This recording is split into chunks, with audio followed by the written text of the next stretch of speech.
Welcome to the Stronger Marriage Podcast, where today we're talking about signs or characteristics of a healthy married sex life.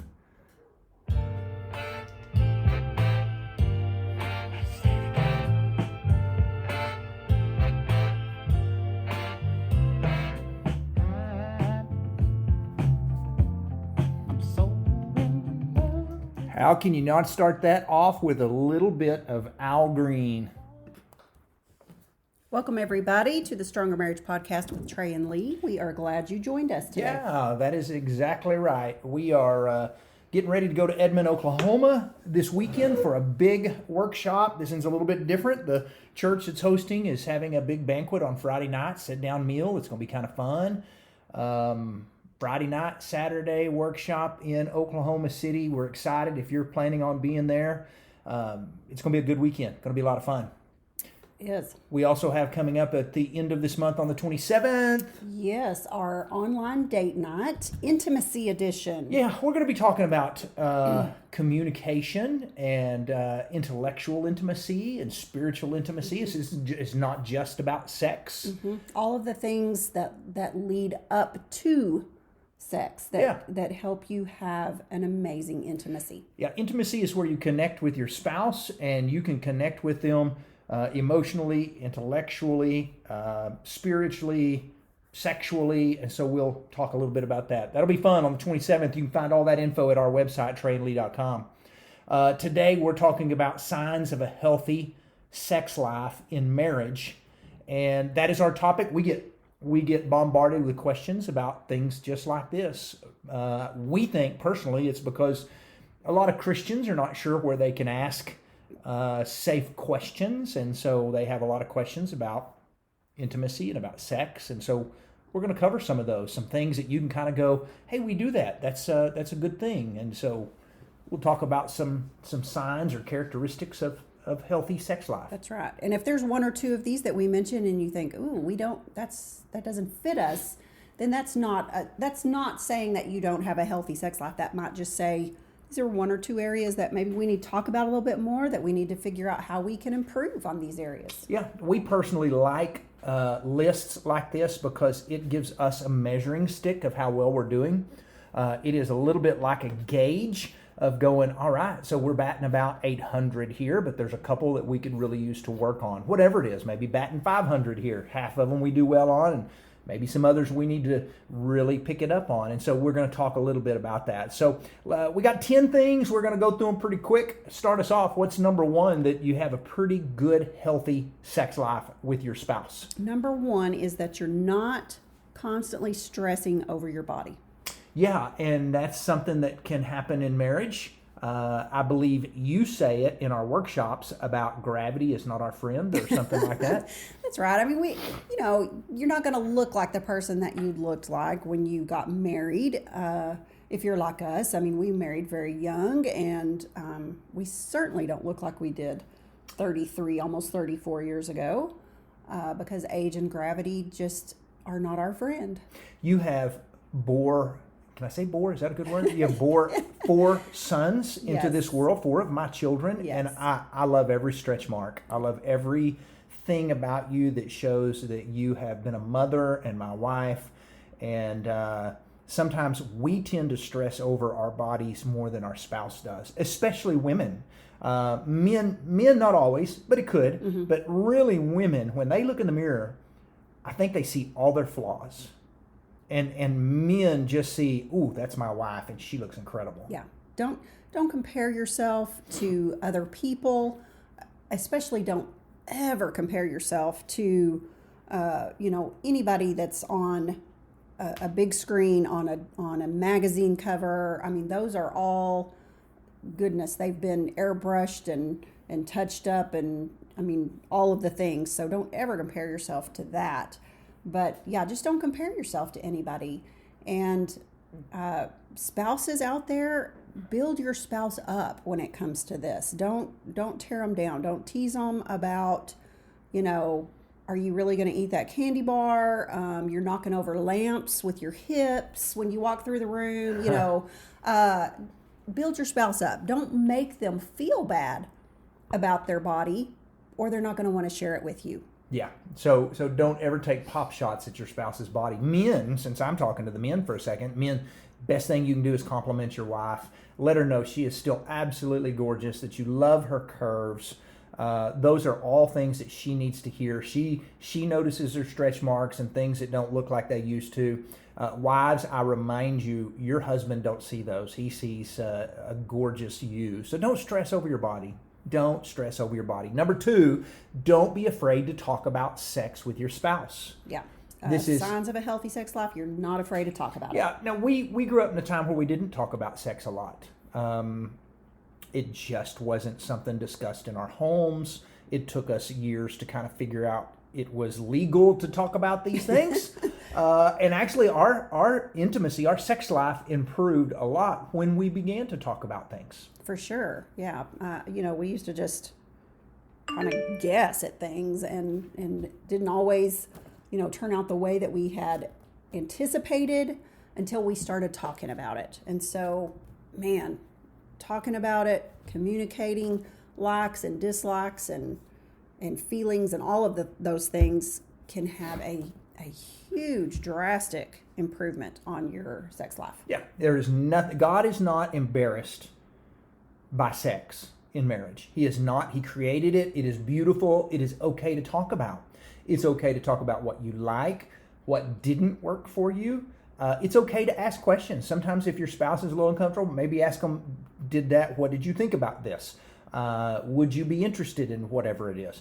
But don't be afraid to talk about sex. It's really hard to have a good sex life if you never talk about it and what you like and what you dislike. Just like, you could do that with anything. Movies, if I never ask you what movie you want to watch, if I just turned on a movie and thought, well, she'll probably like this one. All these things you've got to communicate with. If you want to find out what your spouse likes, talk about it. And it's okay to talk about it. Right. Inside and outside the bedroom, that fits. Yes. Exactly. And maybe you're a little uncomfortable with that. We have mentioned it before. We're not going to go into it in detail again. One of the best books we read was a book by Dr. Kevin Lehman called Sheet Music. And it was pretty intimate on Christian sex. And we read it together. And that really kind of opened up some discussion for us. And that was pretty healthy. You did. Number 3? Yes. So sorry. Another sign. No, I was just thinking if I wanted to add anything to that, but no, let's go on. Another sign that you have a healthy sex life is that you're willing to step out of your comfort zone a bit. Oh, yeah. Willing to step out of your comfort zone a bit. And that just means when you talk about things, maybe your spouse suggests trying something different, maybe a different position, maybe a different place in the house, maybe just something different. And maybe it's okay to step out of your comfort zone a little bit. Doesn't hurt a thing. That's right. Try it. You might like it. Yep. Doesn't hurt a thing. I think we always say, or we always like to say, Christian married sex doesn't mean the lights are out, the covers are all pulled up, and it's the same position every time. Have some fun with it. Enjoy it. Yes. So another sign that you have a healthy sex life is that you sometimes schedule it to make it happen. So what do you mean by scheduling it? Does that mean like, hey, next Tuesday, let's put it on at 7 o'clock on the calendar? I mean, you don't have to go so far as to actually, writing it on the calendar on a certain day. But if that's what it takes, then, if it's not going to happen unless you are intentional about saying, hey, we have a pretty slow day on Tuesday and the kids don't have anything going on Tuesday night. So let's just keep that in mind, as the week progresses. Yeah. That's always a good idea. We had a couple share with us on the cruise this week. We talked about this very thing in one of our sessions, and they came up to us afterwards and they said, we do that. We always just know that Sunday night is our time. Yeah. And whether they've had sex all week long or haven't had sex all week long, it's like Sunday night is our night, and that doesn't change. Right. It may not be the only night, but they know, they just have made it a point that, that's their night, and they both know it. And I think that does you a favor, really. That it just kind of takes the guesswork out of it. You can flirt with each other throughout the day and just be more intentional with it all the way around. Yeah, and scheduling it doesn't always mean next week at Tuesday at 7. It can mean you look at your spouse and go, hey, it's been a little while. What about tomorrow night? We don't have anything going on. Let's see if we can get in bed early. And your spouse goes, let's do it. And of course, something can come up. Somebody can get sick. Somebody can have a headache. I mean, that does happen. But when you schedule it, that just means you're planning ahead. If you wait until you and your spouse are both completely free and you're both are completely in the mood, it's just not ever going to happen. That's right. Yeah, you gotta make time, and sometimes scheduling sex is better than no sex. That's right.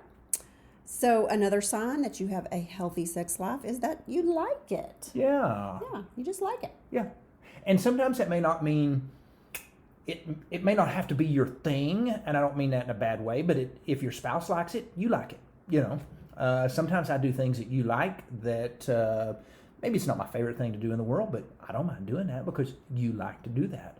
But if there is a reason you're not enjoying it, if there is a reason you're feeling guilty about it, if there is a reason that something is not enjoyable about it, you probably need to have a discussion with your spouse. Yes. A counselor, somebody.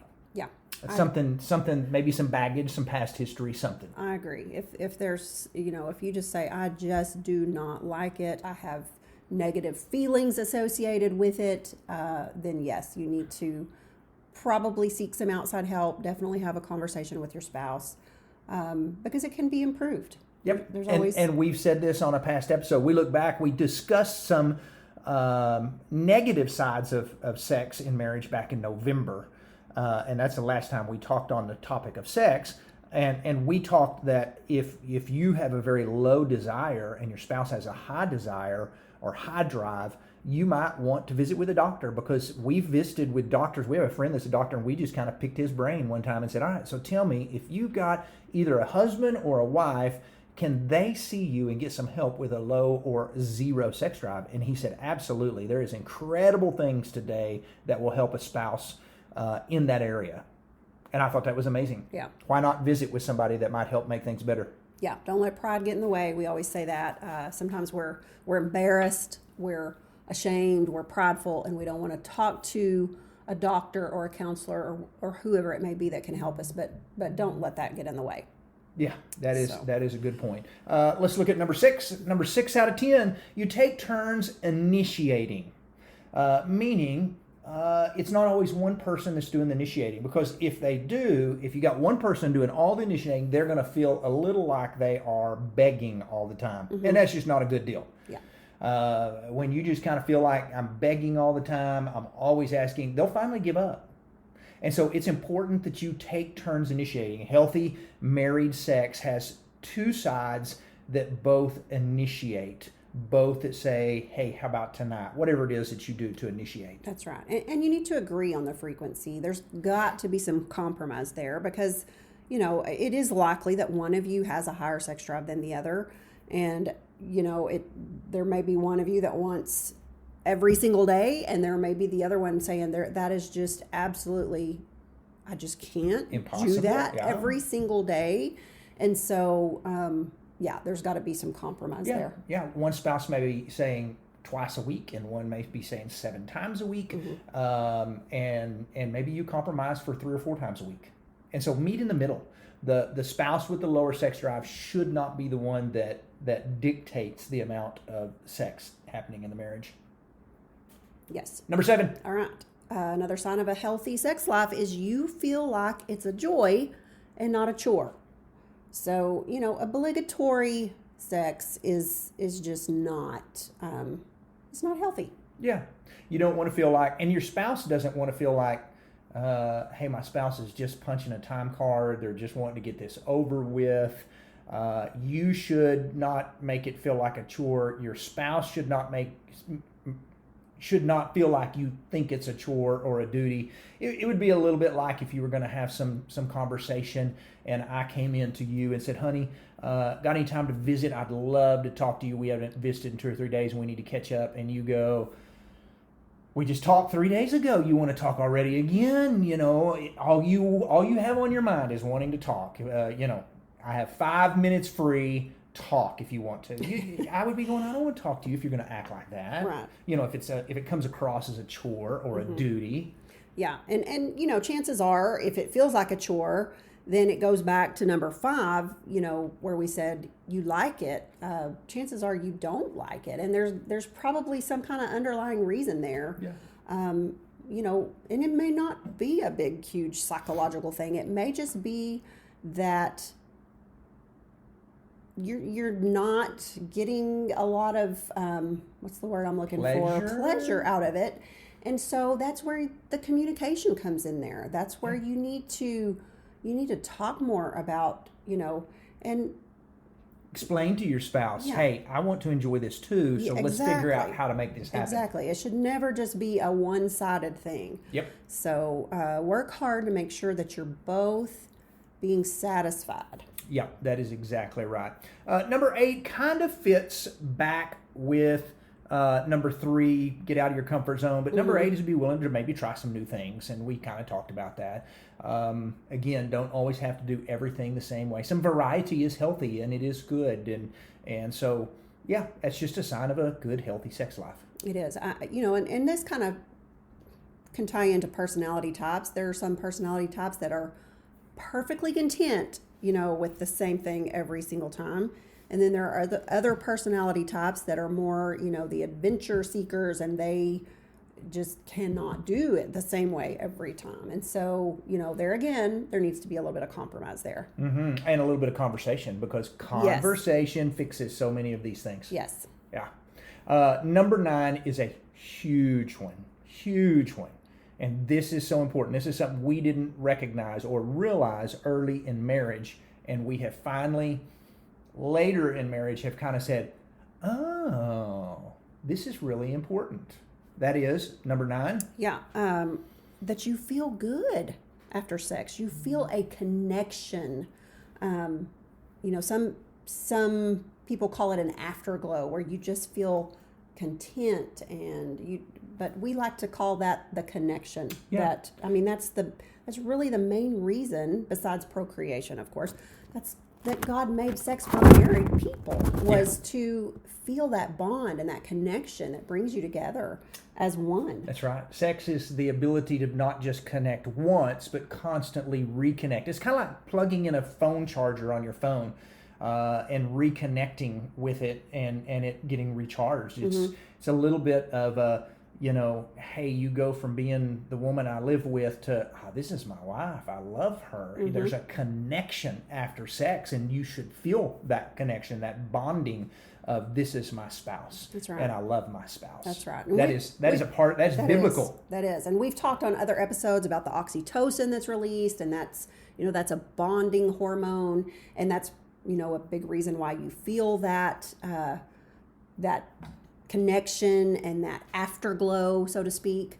And interestingly enough, I was just looking up a couple of things before we started this, and it said that the afterglow can last up to 2 days. And so I just thought that was interesting. Yeah. So after about... You can feel connected. Yes. Closely, that oxytocin is there for a couple of days of going, that's my wife, I feel so connected to her right now. So that may be one reason why your spouse, after about 2 days, is going, is it time again?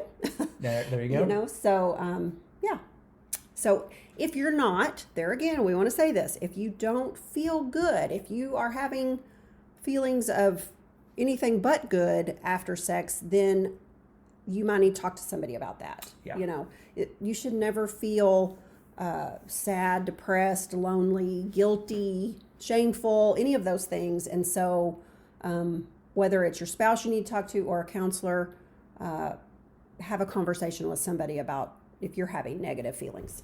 And we've talked about this on other episodes. We'll throw this back out there. Sometimes the longer you go without sex, the easier it is to go without sex. And the longer you go without sex, there's less connection. And as for us, there are times where we know, whether it's really busy schedules or when kids were in the house or somebody was sick, that it'd be a long time, and we would just kind of we'd love each other, but we just didn't like each other real well. We would easily get on each other's nerves. Yeah, frustrated with one another, just kind of like, I love her, I'm coexisting in the house. And then we would connect sexually, and it was just kind of like all that was gone.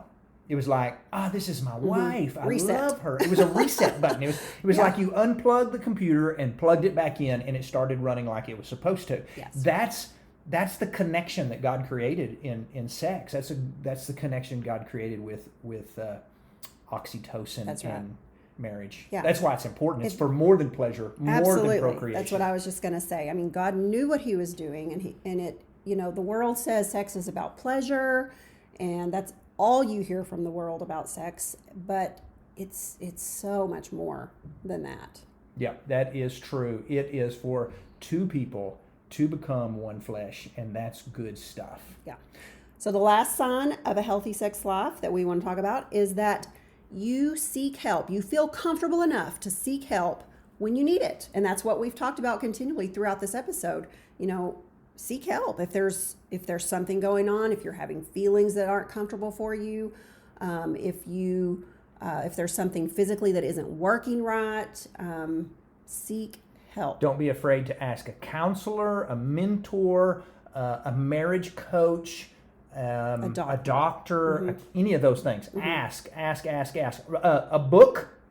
There are all kinds of amazing books available for you to read that probably can come up with some answers on how to negotiate that. Yes. And we do suggest, of course, look for a book written by a Christian author, because you're going to get so much of a different viewpoint, a godly viewpoint on that. But like I said, the ones that we've read, especially Sheet Music by Dr. Kevin Lehman, who is a Christian author, is very straightforward. He does not pull any punches, and sometimes you read something and you think, wow, did he just say that? And yes, he did, because we need to educate ourselves on those things. So because especially if you're like us, our parents certainly didn't teach us about all of that, and you just can only learn so much in, what is it, 5th grade sex ed class that that's exactly you're right. required to take. Yeah. So if you're hearing about all of the things, from friends at school and whatever, you're probably getting some misinformation. Yep. So look for 10 signs of a healthy sex life. Those are just some ideas we have that we think kind of show that, hey, you're on the right track. If it's early in marriage for you, maybe you're at a time in your life where you have some small kids and intimacy and sex just isn't all that great right now. Hang in there. We've been there. There have been times, there have been peaks and there's been valleys, and there have been times we've struggled when things were going on, or there was a death in the family. There's just things sometimes that just cause it to struggle. Don't give up. It should get better over time. That's right. It's just like everything else. I mean, practice makes perfect, and that is, there's no exception with that when it comes to sex. And that's another misconception that you're going to get from movies and books that tell you, it should rock your world every single time, and that is a myth. It definitely is a myth. Yeah. So. Well said. Well said. We like to keep these in front of you. We think these are good podcasts. We're just trying to answer some questions on what it means to have good, healthy married sex. We enjoy these. We thank you for listening. If you're listening on iTunes with Apple, we would love for you to leave us a 5-star rating and maybe a review that if you like it. If you don't like this podcast, don't leave us a review. That was a joke. And I got choked up right there on the joke. Please don't leave. No, but if you want to hear more on this, on a healthy sex life and all of the intimacy that God intended for us to have as married couples, we invite you to join us for that online date night on the 27th. Oh yeah, we're going to talk about some of these sort of things. It'll be fun. Thank y'all for joining us, and may y'all have a blessed week. Come find us. Come spend a weekend with us. TreyandLee.com is where you can find more info. Bye, guys.